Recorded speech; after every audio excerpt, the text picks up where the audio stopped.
fellas, before I start talking about this, how much did you guys know about Funkadelic, or I guess I could even say Parliament, since many times Parliament and Funkadelic were one and the same, although not on this album. Josh, how familiar were you, outside of like Death Row Records covers? I knew nothing about them. I knew George Clinton and what he looked like. That's about it. Wow, okay. I don't think I ever listened to any of their music, or if I did, I didn't know it was them. And yeah, so. Okay, so total cold listen for you. Mm-hmm. Okay, how about you, Matt? I'm not much different. Obviously knew George Clinton.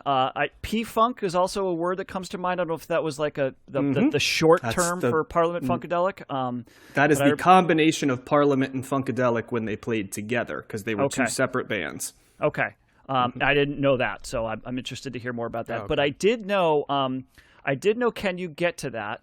So when that song came on, I definitely recognized that. But when I first heard that song, it wasn't because of that. It wasn't because of Can You Get to That? It was because it was sampled by Sleigh Bells in their song Rill Rill. Yep. And so I loved that song right away. I was like, this is great. What a cool little guitar part. And then like a couple years later, I heard Can You Get to That? And I was like, oh, okay, that makes sense. They did. they just took a great, classic funk song and made it their own. So, but I would admit that even though I knew that song, I wasn't sure that it was Funkadelic. So okay. I was like, but other than that, nothing. This was a cold listen.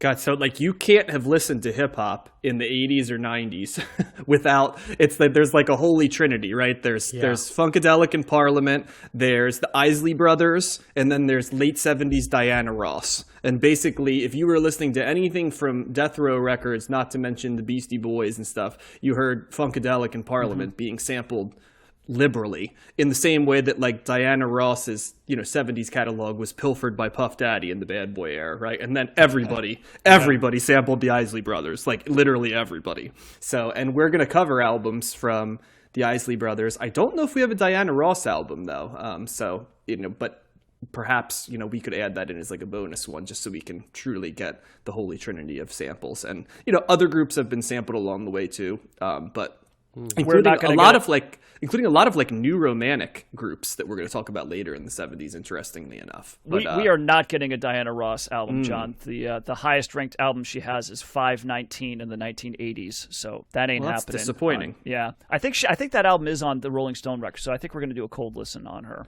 Okay. Well, gosh, I mean, I don't even know where to begin in a bio with Funkadelic or Parliament Funkadelic, and it's important to mention too. I mentioned that P-Funk was the combination of Parliament and Funkadelic when they played together, but it also was sort of what the sound that both of the groups made was called as the 70s played out. So that would be another way to sort of describe it. So what I am going to do is try to give you bullet points on this group, and I will fill in because we do have a future Funkadelic album in this countdown, and I believe we have a Parliament album in Cold Listen Hot Take as well. So we're going to be talking about them quite a bit. So as I said earlier, they're considered a sister group with Parliament, connected by both the funk sound and the fact that George Clinton was sort of the producer, the label head, and was the leader of the band when they performed together.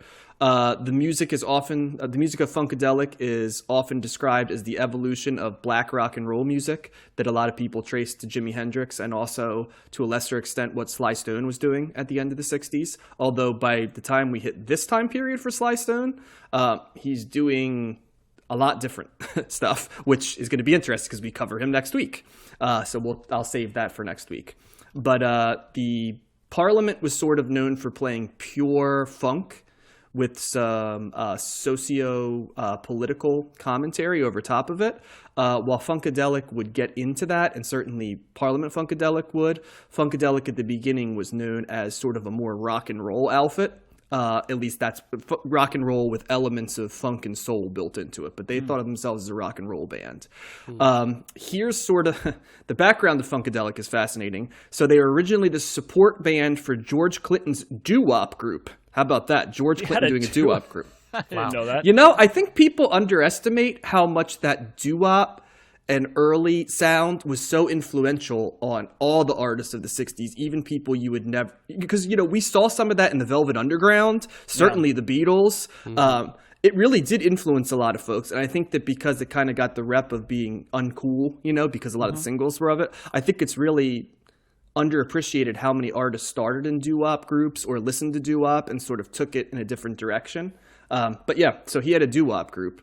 And the original Funkadelic was actually none of the members of Funkadelic that were in the group that we're covering tonight, which is funny because after this album, 3 of the members of this Funkadelic leave, leaving only 2 of the remaining members. And then there'd be only one more album before another member of that group left. So Funkadelic is one of these things that isn't even like Nine Inch Nails, where it's like, or like Smashing Pumpkins, where it's like either Trent Reznor or Billy Corgan and like whoever he's playing with at the time to some degree. It doesn't even have like a central figure like that, because remember, George Clinton's not in Funkadelic, so he's only producing the albums. So originally the group was, and there are some tremendous names who've been in Funkadelic, by the way. There's Frankie and Richard Boyce on guitar and bass, and then Langston Booth on drums. That's cool. All 3 of those gentlemen were drafted into the military to Vietnam, and so they're gone. And George Clinton decides to keep his rhythm section, and that is where this Funkadelic, which becomes 3/5 of the band that you hear tonight, 4/5 of the band that you hear tonight, is born. And so Funkadelic Part 2 and 4 of the 5 parts of tonight's bands are Billy Bass Nelson. I'll give you guys one guess as to what instrument he plays. And Eddie Hazel on the guitar. Matt was going to make a joke. Go ahead, Matt. I didn't mean to. No, it's not. It's the moment's past. It's fine.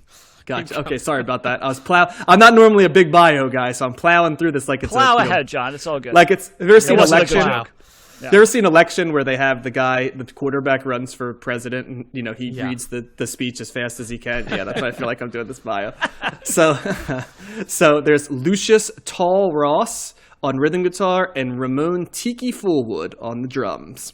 And so in 1968, the band officially gets christened Funkadelic as opposed to The Parliaments, from the group's dual influences of psychedelic music, which you certainly can hear in this album, and LSD, which to me, that's like potato right there, right? Psychedelic music and LSD. The group also highly credits science fiction for a lot of their inspiration, which I know later on with the Mothership connection and stuff, you totally see. But there's a little bit of it in this album as well. They also sign a record deal. So they release a self-titled debut in 1970 that was produced by George Clinton. Then they officially add Bernie Worrell on keyboards for their second album, Maggot Brain, which we're covering tonight, is their third. The second album is the fantastically named and later co-opted by Snoop and Dr. Dre, Free Your Mind and Your Ass Will Follow was their second album for 1970 as well. That sounds like En Vogue. I think of En Vogue when I hear that. Well, the Free Your Mind part, but yeah, they weren't necessarily. And the next will follow, I think, or maybe you got something like that. Yeah. So Worrell's super important because besides the keyboard sound, which is a big part of the P-Funk sound to begin with, he did a couple different things. He was a master music arranger who produced and arranged most of the Funkadelic and Parliament releases throughout the rest of the 70s. He also was trained at the New England Conservatory and Juilliard. So he had some pretty major chops in the, supposedly straight music world. And so when you hear horn and organ and synth runs that are sampled liberally for the next 30 years, that's going to be Worrell's arrangement. So the sample part of it is largely Worrell, even, while you hear like Bootsy Collins playing down the road and George Clinton's voice and stuff like that, it's really sort of the arrangement is Worrell. So he's a big add, and he's the 5th member on this group. I mentioned Bootsy Collins, who a lot of people think of when they think of Funkadelic or Parliament. He's not on Maggot Brain. He joins the band shortly afterwards. The reason he joins the band is because, boy, did they have a rough 1972. Mr. Ross, Tall Ross, there's a lot of stories about it, but a particularly bad LSD trip. I think some speed was involved as well, but he just couldn't come back from that, so he was out of the group. Jeez, one trip. Yep, about a year later, now Eddie Hazel makes it to one more album, and Eddie Hazel's sound is obviously all over this album. But after their next album, he actually ends up in jail for a year from assaulting a stewardess, I believe, on PCP. So he's largely out of the group. He does make appearances here and there throughout the 70s, but he's never there again. Ramon Fullwood has an argument with George Clinton about money, and so he's gone. And Billy Bass Nelson ends up, I believe, also in prison for a short stay for an assault as well. So the group is basically after one more. So leading into the next album, 3 members are gone, and then after that album, the 4 members are gone, and the only person left at that point is Worrell, and that's a big deal because Worrell becomes their producer. But there's a lot that walks out the door from this album, as we'll talk about in a little bit. Can you get to that on this album? I don't know if you noticed, we did Isaac Hayes' Hot Buttered Soul, and one of the cool things about adding some of those albums is that we may be able to make connections, but the background singers from Isaac Hayes, they're known as Hot Buttered Soul, and they are actually on the back of Can You Get to That? And the title of this album is either, depending on who you ask, Eddie Hazel's nickname, or a reference to, how about this for a reference to George Clinton finding his dead brother's body in a Chicago apartment. Oh. Hence the Maggot Brain. And it was apparently a pretty violent death. And yeah, so there's so much more I could cover. I'm leaving out pretty much all of the next generation of Funkadelic and Parliament because we're going to get there. I tried to just focus on what led up to this album, and we're going to talk, I'm sure, about a lot of the roots of this. This album peaked at 108 on the US charts. It did not chart in the UK, which was still looked at as a comparable chart. So this was very much under the radar when it came out, at least to the general population, I think, in total, but especially America that was not Black America, I guess would be a good way to put it as well. So there we go. That's a little bit of a lead-in into Funkadelic. I am familiar with Funkadelic and Parliament. I won't say I'm an expert, but I have a couple friends who are noted audiophiles of this period, the Horny Horns, which come in later. I've listened to many Horny Horns albums along the road, Bootsy Collins, all kinds of different stuff. So I did have a working background. I am actually fascinated to hear what you guys have to say about this because I legitimately have no idea how you're going to feel about this. So you know what? Matt, let's start with you. Thoughts on this album? So my first thought was I thought this was going to be way more funk.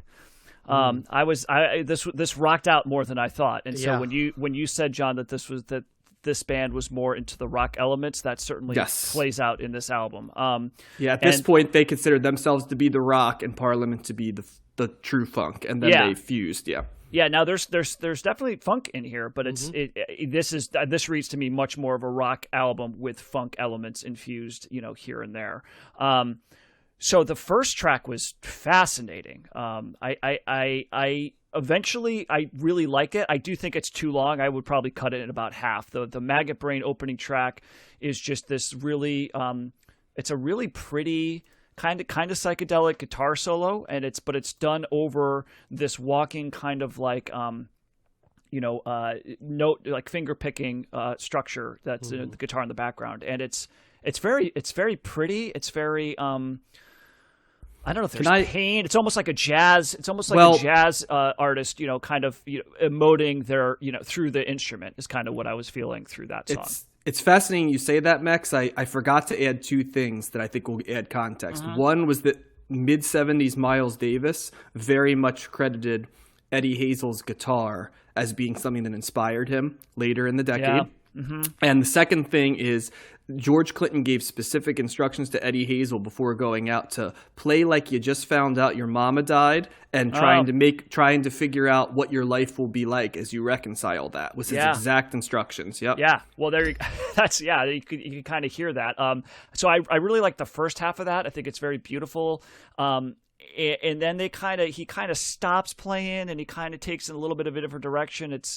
It just loses me a little bit, and it's like a 10.5-minute long song. There's no vocals. It's just like this instrumentation. So to me, that was a little bit long, but then it kicks in. Like the next 5 songs are just bangers, man. You got Can You Get Into That? Hit It and Quit It. It's a great song. You and Your Folks, me and My Folks might be my favorite song on this. I love the female the background singers in this. Yeah. And they got a really good groove going on with that. And Super Stupid, this song in particular, there's other parts of this album that made me think of this as well, but particularly with Super Stupid, I'm hearing Prince all over this, you know, especially with like the way that the guitar solo sounds. That guitar solo in Super Stupid is ridiculous. That's one of my favorite guitar solos I think that we've heard so far in this entire podcast. The more I listen to that, what they're doing with that and the music in the background is just, he's shredding on the guitar. And I really, really like that. And I'm listening to it. I'm like, I could totally see Prince. This is, to me, is like the kind of guitar that Prince would play. And so I'm sure that this was influential on him. And Back in Our Minds has really cool use of, like, I don't know if they're banging on a bottle or something like that, but they got this really kind of weird, yeah, what is that? Funky bottle sound that's going on. John, do you know what they're playing on that? On which track? On Back in Our Minds. It's like do do do do do, but it's all this like, it's like he's banging on like an empty bottle or something. Yeah. It's like a very clangy type sound. I don't know off the top of my head. I didn't see anything specific. I know there's a lot of tricks that George Clinton used in production. Post-production, and I'm guessing that's probably one of them, but I'll see if I can dig into an answer for that. There's definitely an effect on that, because I don't think that's a natural sound. But anyway, that was kind of cool. And I think this is the first time, guys, correct me if I'm wrong, is Wars of Armageddon the first time we actually hear fart noises on a song? You might be right. Yeah. There's a lot of sound effects on that track. Well, on our CTS journey, yes. On other albums I've listened to over the years, perhaps not. Yeah. There's literal fart noises on it. So that's kind of like all over the place. I did like it. It gets a little bit much in the end with the sound effects, particularly the fart noises. I don't need to listen to that. I do that plenty on my own. This was a great album. This is a very fun album. It's very easy to get into, with a couple of exceptions of, like, you know, the second half of Maggot Brain, parts of Wars of Armageddon. You know, it's a little bit much, but as an overall record, I really did like it. I'm surprised it didn't sell as well as it did, and I'm also not surprised at the same time, because this does not seem like it's terribly out of whack, you know, with what's going on in the late 60s and 70s. You know, it's like I said, it's very rock, this is probably an album that should have gotten more play, you know, at that time. But that happens with a lot of records, so it's not terribly unique in that regard, but I really did like this. I'm glad we were able to cover it. Thumbs up from me. This album is not ranked high enough. Yeah. This album rules. Yeah. Funkadelic is awesome. I did not hear sadness in the opening track, although I guess that makes sense in retrospect. I heard a lot of like 80s guitar in it, almost like Miami Vice or Van Halen would play. Like a lot of like soaring, like holding on the notes type of guitar playing on the opening track.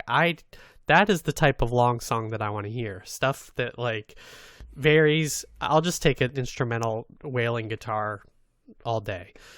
I also loved the tracks after that. The funk songs for the funk rock is great. It's all danceable. The bass lines on this are fantastic in all these songs. I love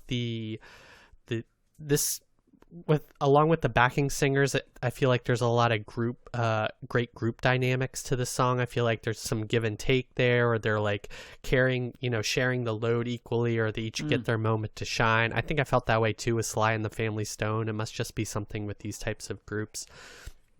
There's so much guitar shredding on this album. It was so great. Like you said, Matt, like on Super Stupid, there's a lot of like guitar solos, or just like surprising guitar stuff. I was also not expecting a rock album in the way that this is.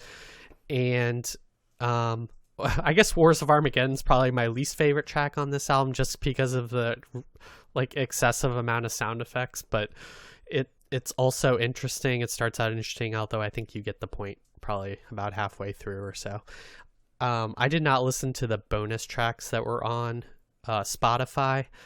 I only go strictly by the original album release from what I see, so I can't speak to those. But yeah, this album was great. I didn't really pay attention actually to the singing on the album, so I can't, for some reason, I don't know why I didn't, but it's all instruments for me on this, and I can't wait to hear more Funkadelic. I feel like I also hear a lot of Lenny Kravitz in this album, and so I feel like this album is is so influential, and I'm right at 1971. It's already sounding, we're already veering away from the 60s. I feel like with stuff like this, we're hearing new sounds. We're hearing just stronger guitars and kind of different, more powerful things. So I'm really excited to delve more, and I'm glad we get to hear another album from them. It sounds, I'll be interested to see with the revolving cast of musicians if they kind of maintain their greatness throughout. But this is very promising. And John, what did you think about this is an awesome album. Like, yeah, definitely awesome. It's coming in as the third person. A lot of what I would, not all, but a fair amount of what you guys have said I would line up with. Josh said two things I agree with entirely. I don't mind long songs in the funk genre because there's a lot going on and they're interesting. And to me, the long songs in funk kind of play like long songs in jazz do, that there's parts and codas and it's not staying put in one area. And so for me, both of the long songs on this album did not feel plodding at all. I found them both extremely interesting. I love the placement of both of them at the beginning and the end. If you're going to play a long song, that's the place to have them, not in the middle of an album like for whatever reason rock bands were doing before. I never have understood why you'd throw like a super long song in the middle of an album. So I will say that. The shredding on this album is fantastic. I would put that, because I'm familiar with the two albums before this that, interestingly enough, don't totally sound similar to what we're going to hear from Funkadelic down the road. So I think that's important to mention too. But Eddie Hazel's easily one of my top 15 guitarists. I mean, he just is his guitar tone on this album is fantastic. His solos are of another era. Yeah. They're like a bridge between Jimi Hendrix and what would come in guitar-driven rock in the mid to late 70s. And I know that you guys also mentioned like Prince and stuff, and the guitar in what would be, eventually fuse R&B and soul and elements of rock. He's the bridge between those things. And I know you mentioned Eddie Van Halen along the way. You definitely hear some of that. I also hear like every AOR guitar of the mid 70s as well. Just the guitar sound is awesome in this album. Yeah. That's the second thing that I would say. The thing I'll say that's kind of also like the fuzz and wah all over it. You could tell that Hazel's idol was Jimi Hendrix because he's trying to play with the same effects that Jimi Hendrix was. So that's one thing there. A couple things I do want to say that weren't mentioned right now. Like, this is what psychedelic like rock should sound like. Yeah. This is a like kind of batshit crazy album in terms of I can't even imagine what Matt said. He thinks this is what it sounded like in 1970. I don't think much sounded like this at all in 1971. Like, maybe it's because the sound is familiar, Matt, like, and you recognize it because it comes later, but there ain't a whole lot going on that sounds like this, in my opinion, in 1971. To me, this must have been like almost as alien as like the Monks in 1965 or the Stooges and Led Zeppelin in 1969. I feel like this is another one of these where it feels like something transported in from and said, hey, see you in 5 years when you kind of understand what's going on here. So yeah, I just, it felt so ahead of its time. Well, it does. When I made that comment, it was more about like, because there's still elements in here that are very much grounded in rock and roll and some of the stuff that was being done before where people, I don't think it's as much of a leap, right? I think that something like the Monks, that stands out as being like jarring, you know what I mean? And like and possibly unpleasant even for people that liked rock music because it was so different. This is different, yes, but it's different grounded in something that you can also hang your hat on and find the groove or find the cool guitar lick. I think you're saying you can see kind of the progression that we've made listening to the music. It's not a stretch, right? This is a very easy album to listen to and like, and I don't think the fact that like nobody really did something like this before takes away from the fact that somebody in 1971 would listen to this and be like, whoa, what is going on here? This is, you know what I mean? Like, it seems like it would be a very easy transition to make because it's so catchy. It's so good. So that's more what I was talking about there. I don't know if I 100% agree with that, but I hear what you're saying. I understand where you're coming from, and it's a valid take. I think I just see it different. I know where you're saying the elements of this we've heard along the way, but the whole pack. Another thing I want to mention too is like this is a drug album. Like this is 1000% a drug album. This album was made on drugs. This album was designed to be listened to while on drugs, and this album comes out of a type of music that I think is drug influenced type of music, like the psychedelic music. However, it transcends that as well and can be listened isolated from that, which a lot of drug music doesn't, especially late 60s drug music. There's a pervasive drug culture, but I look at this as this is what I call a happy junkie album. And a lot of times drug albums, I'll be very honest, I'll tip my hand, I'm not a huge fan of the drug ethos in, not as a Puritan, I just find albums that are entirely about doing drugs, having your conscience shifted. I find a lot of those albums sometimes don't wear super well, and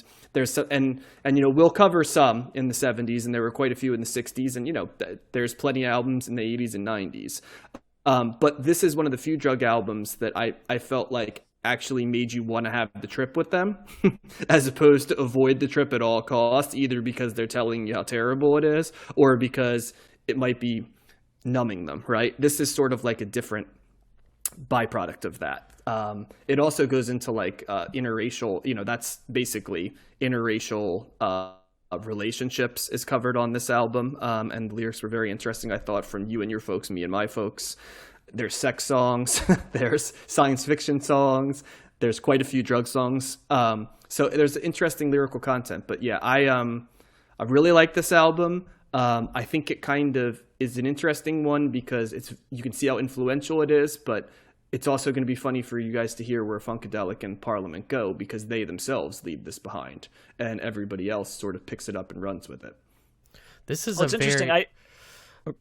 I was gonna say one thing we haven't mentioned is this is a very danceable album. Like besides the bookended tracks, and I think that's why a testament to the groove that it has, and that's why I think John, you maybe it's kind of more of a better trip type of album is that you can move to this album and that funk sound. It gets your toes tapping and you're moving around listening to it. So that's I agree. Most drug albums aren't designed for you to do anything besides drugs, right? Yeah. But this is an album that's designed for you to do things that you don't normally think of with drugs. Well, and that's what I was about to say is that I didn't pick up on this. I wasn't like, oh my God, this is such a drug album. I was much more as this is a dance album because my initial reaction and the reactions that I had on subsequent listens was like bob in my head, dancing and just finding the groove. So it's interesting you say that like a definitive drug album and for sure. It probably was, and I'm just saying I didn't pick up on that at all. So, it was much more of a dance record for me. It's funny because that's not even just from my research. That's from like when I listen to this, it's like, oh, this is clearly just hearing it in different ways. But it's definitely got some psychedelic aspects of it, and so in and of itself, like if you're going to throw that word into music, the next word that comes behind that is some sort of drug, right? Usually like LSD or something like that. But I could definitely see that part of it. What other are we covering another Funkadelic album through the Cold Listen? Because I don't think that they're appearing in the top. Cold Listen has a bunch of them. Okay. One Nation Under a Groove's on Cold Listen. I think there's 3 different albums that are either Funkadelic or Parliament albums on that. And that makes sense because they are super influential. And the Rolling Stone Top 500 brought more people in who talked about. And I mean, how can you at all listen to hip hop or R&B or like 80s rock and not reference these guys as much as somebody would reference like the Rolling Stones, for example?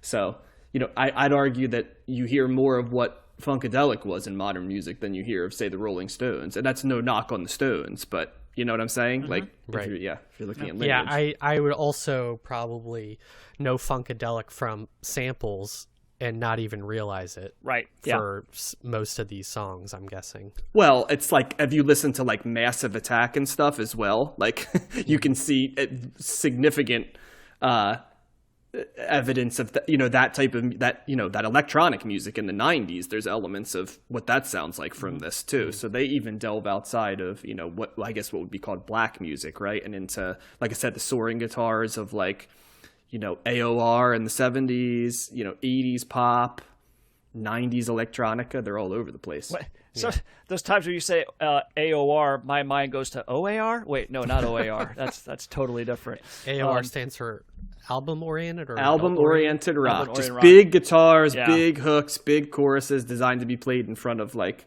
15,000 people on a 60 city tour. It's like Journey in Boston and guys, Air REO Supply, Speedwagon. REO Yeah. Speedwagon. Yeah. Foreigner. I'd say the worst part of this album is the name. That just the Maggot Brain. Just the images come up in my head are just like ugh. Well, my friend, once Yeah. again, as a drug album, it hopefully makes a little bit more sense to you. Yeah. So, yeah. The cover of the need album is cool though. It's sure I like it's the a screaming woman. Yeah, it's Yeah, a like famous coming out of the dirt. Yeah, it's a famous model of the late 60s and early 70s, who was Barbara Cheeseborough, her name was, which is also an awesome name. But she was known for being one of the first models to bring in like Afrocentric looks into the world of modeling, as you can see from the afro on her head, coming out. So, so that's who that was. Cool. Yeah. All right, man. I think it sounds like 3 recommends for Maggot Brain by Funkadelic, and we've already run where it runs on the various lists. So